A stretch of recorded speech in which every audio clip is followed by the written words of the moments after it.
Now, this technique addresses the thoughts, beliefs, habits, emotions, etc.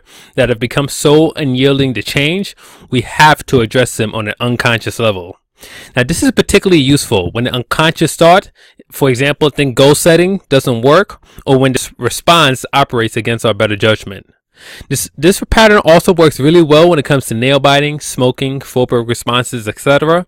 What it does is that it provides a way for us to realign our parts, which creates better integration, self-appreciation, and harmony. Now, the first step to the six-step reframing pattern is to identify a behavior that you find troublesome.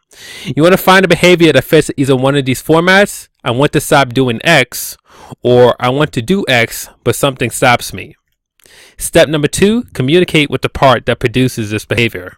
Go inside and ask yourself, will the part communicate with me in consciousness? Wait for it and notice your internal responses. Now, say if this means yes, increase in brightness, volume, and intensity. And if this means no, then let it decrease. And as always, you want to thank the part for communicating with you. Step number 3, you want to discover its positive intention. Ask the part, would you agree to let me know in consciousness what you seek to accomplish by producing this behavior? If you get a yes, ask, do you find this intention acceptable in consciousness? Do I want to have that part that fulfills this function? If you get a no, ask the part, if you had other ways to accomplish this positive intent, would you agree to try them out? Now, if the answer is a no to the first question, you can ask yourself, would I agree to trust that my unconscious has some well-intentioned and positive purpose for me, even though it won't tell me at this moment? Step number 4, access your creative part. You want to access the part of you that comes with new ideas and anchor it. Next, you want to ask the part that runs the unwanted behavior to communicate its positive intention to your creative part. Using the positive intention, have the creative part generate 3 new behaviors which it would evaluate as useful or more valuable than unwanted behavior, and communicate these behaviors to the first part. Step number 5, commit the part. Ask yourself, will you now agree to use one of the 3 new alternative behaviors in appropriate context? Let your unconscious mind identify the cues that will trigger the new choices, and experience fully what it would be like to effortlessly and automatically have one of those new choices become available in that context. Step number 6, check for ecology.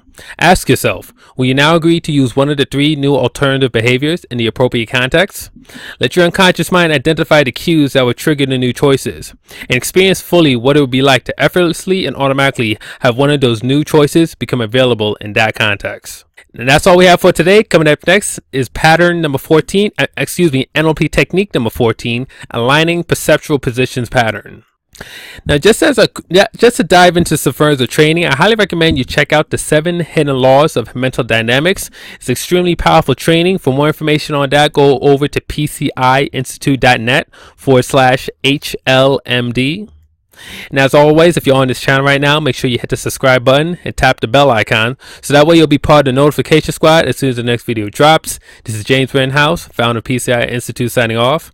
Hope you guys got a lot of value out of this, and I'll see you on the next video. Peace.